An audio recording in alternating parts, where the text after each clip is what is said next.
अस्सलाम वालेकुम दोस्तों, नॉलेज टीवी में खुश आमदीद। वो एक नए ज़माने का रॉबिन हुड था जो बैंक लूट कर गरीबों की मदद करता था। उनकी ज़िंदगी की कहानी इतनी दिलचस्प है कि उस पर नेटफ्लिक्स ने एक फ़िल्म भी बना दी। ये शख्स लूसियो ओटोबिया थे, जिनके लिए डकैती करना एक समाजी भलाई थी। उन्होंने दुनिया के सबसे बड़े बैंक को तिगनी का नाच नचवा दिया था।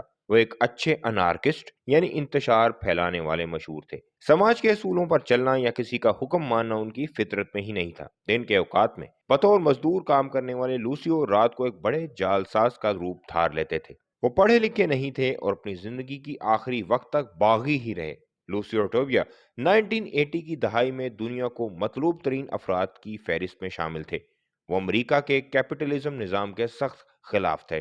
उनका एक बड़ा और मुनज़्ज़म नेटवर्क था, जिसके साथ इस दौर के दुनिया का सबसे बड़े बैंक नेशनल सिटी बैंक, जो अब सिटी बैंक के नाम से मशहूर है, को जाली ट्रेवलर्स चेक से करोड़ों का नुकसान पहुंचाया। ये वाजिया नहीं है कि लूसियो ने कितनी रकम का घपला किया। लूटी हुई रकम से दुनिया भर में उन्होंने बहुत सी बागी तंजीमों की माली मदद की। लूसियो टोबिया सन 1931 में स्पेन के कास्केंट नामी कस्बे के गरीब घराने में पैदा हुए। बचपन ही से उन्हें कानून के ताबे रहने की आदत नहीं थी। वो हर वो काम करते जो ममनू था। बचपन में चर्च से सिक्के चुराना या लोगों के बागों से फल चुराया करते थे। उनका बाप जब बिस्तरे मर्ग पर था, उसके इलाज के लिए उन्होंने छोटी उम्र में ही कस्बे के बैंक को चाकू की मदद से लूटने की नाकाम कोशिश की। और जब वो जवान हुए तो उस दौर के कानून के तख्त उन्हें ज़रूरी फौजी खिदमात के अंजाम दही के लिए भर्ती किया गया। वहां भी वो फौजी सामान की चोरियां करते रहे और गिरफ्तारी से कबल ही फरार होकर फ्रांस चले गए, जहां उनकी बहन अपने शोहर के साथ रहती थी। जल्द ही उन्होंने एक कंस्ट्रक्शन कंपनी में लेबर का काम शुरू कर दिया। फ्रांसीसी जुबान भी सीखी।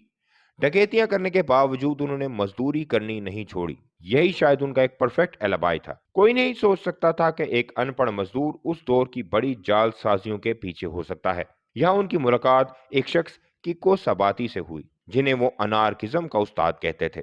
उसी का स्टाइल था, वो बैंक लूट कर बागियों की मदद करता था और उसी के स्टाइल को लूसियो ने सारी उम्र अपनाए रखा। कुछ ही अरसे बाद उन्होंने बैंक लूटने को छोड़कर एक प्रिंटिंग प्रेस खरीद लिया, जहां उन्होंने जाली दस्तावेजात बनाकर बागियों की मदद करनी शुरू की। उन्होंने जाली अमरीकी डॉलर भी छापने शुरू कर दिए। उनका मिशन था वो इतने डॉलर छापें कि अमेरिका की इकोनॉमी तबाह हो जाए।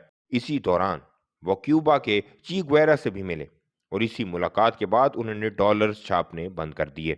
इसके बाद उन्होंने ट्रैवलर चेक्स का इंतखाब किया, जिनकी नकल तैयार करने की सजा सिर्फ 5 साल थी, और उस काम से उन्होंने सिटी बैंक को करोड़ों डॉलर्स का नुकसान पहुंचाया। इसी वजह से सिटी बैंक का सिक्योरिटी हेड फ्रांस आया और फ्रांसीसी पुलिस की मदद से उन्होंने लूसियो को जून 1980 में गिरफ्तार किया और फौरन जेल भेज दिया। केस लंबा चला, मगर फिर भी लूसियो ने बैंक के साथ एक डील की। सिटी बैंक, जिससे लूसियो और उसके गिरोह ने लाखों डॉलर चुराए थे, ये उनके खिलाफ इल्जामात से दस्तबरदार हो गया और बदले में उन्हें वो प्लेटें मिल गईं जिससे वो ट्रेवलर चेक्स छापते थे। उन प्लेटों को पेरिस के एक लॉकर रूम में छुपाया गया था। लूसियो की एक बीवी और बेटी थी जो बुलवोया में रहती थी। जेल से छूटने के बाद वो उनके पास चले गए और आखिरी दम तक वहीं रहे और मजदूरी करते रहे। वो 2 किताबों के मुसन्निफ भी थे। लूसियो की वफात 18 जुलाई 2020 में हुई। लूसियो की जिंदगी पर नेटफ्लिक्स ने भी एक फिल्म बनाई जो बहुत मकबूल हुई। तो दोस्तों, उम्मीद करता हूँ आपको आज का वीडियो पसंद आया होगा। अपनी राय का इजहार कमेंट सेक्शन में जरूर करें और इस वीडियो को ज्यादा से ज्यादा लोगों तक पहुंचाएं।